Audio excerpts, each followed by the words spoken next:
श्री स्वामी समर्थ. स्वागत आहे तुमचं माझ्या फर्स्ट मिनी ब्लॉगमध्ये. 4 वाजलेले आहेत तरी चहा बनवत आहे मी. मुलं ट्युशनला जाणार होती, मग मुलांसाठी पण चहा बनवला आणि आम्हा सगळ्यांसाठी पण चहा बनवला. मग चहा शिजतोय तोपर्यंत मला भांडे रॅकला लावून घ्यावी.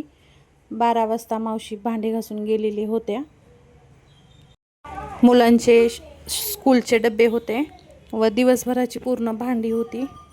मग सर्व लावून घेतली घाईघाईने, कारण मला परत आणखी मुलांना सोडायला ट्युशनला जायचे होते. तोपर्यंत तिकडे चहा पूर्ण शिजला होता.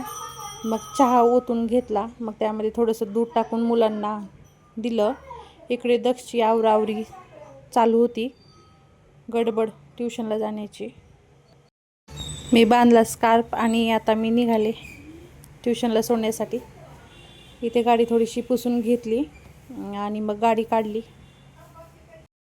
तर इथे काय मज्जाच चालू होती. दक्षच्या ट्युशनला आज सुट्टी होती, वातावरण खराब असल्यामुळे. मॅसेज व्हॉट्सअपला होता पण आम्ही काही चेक केला नाही. मग काय दक्ष खुशच खुश. आणि ते मुलांची मस्ती चालू होती. इथे खाली बिल्डिंगमध्ये कुत्र्याची पिल्ली होती. मग इथं मुलांची मस्ती खूप चालू होती. मग त्यानंतर आम्ही पिहू दीदीला सोडलं तिच्या क्लासला आणि मग आम्ही निघालो परत. इकडं काय दक्षचा डान्स चालू होता, गाणी म्हणणी चालू होतं. खूप आनंद झाला. आणि हा माझा पहिला मिनी ब्लॉग आहे. आवडला तर नक्कीच लाईक आणि सबस्क्राईब करा.